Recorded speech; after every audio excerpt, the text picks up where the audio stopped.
आज आपण करडांसाठी स्पेशल एक खुराक फॉर्म्युला तयार केलेला आहे, ह्याच्याविषयी माहिती बघणार आहे. 100 किलोमध्ये आपण मका 46 किलो घेतलेले आहे, गहू आपण 20 किलो घेतलेला आहे.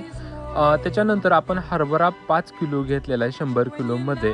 तर सोयाबीन जे आहे, तर सोयाबीन आपण 10 किलो घेतलेलं आहे, तर हे मी वाढवलेलं आहे. आणि शेंगदाणा पेंड आपण 15 किलो 100 किलो मध्ये घेतलेले आहे. तर आपण शेळ्यांसाठी खुराक फॉर्म्युला आणि करडांसाठी खुराक फॉर्म्युला जे केलेलं आहे ह्याच्यामध्ये चेंज केलेलं आहे. थोडंसं काय केलं आहे की आपण शेंगदाणा पेंड आणि सोयाबीनचं जे प्रमाण आहे, तर करडांना खुराक जो तयार करतो त्याच्यामध्ये आपण वाढवलेला आहे.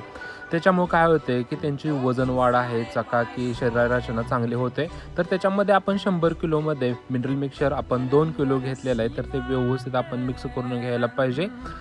मिनरल मिक्सचर जे तुम्ही देता, मग मिनरल मिक्सचर, मीठ आणि हळद हे थोडंसं ओलसर करून तुम्ही त्या खुराकामध्ये मिक्स करून द्यायला पाहिजे. आता लहान करडांना जो आपण खुराक देतो, तर तो खुराक आहे तर भरडा करून दिलेला हे बेस्ट राहतं त्यांना पचन होण्यासाठी.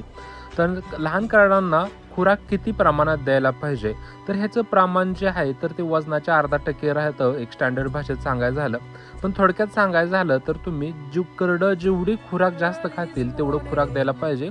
पण तुम्ही जो खुराक देता तो हळूहळू वाढवणं गरजेचं आहे. सुरुवातीला तुम्ही 10-20 ग्रॅमपासून वाढवत जाऊन तुम्ही त्या करडांना अर्धा किलोपर्यंत खुराक देऊ शकता. ह्याच्यावरून चांगलं तुम्हाला रिझल्ट मिळतोय.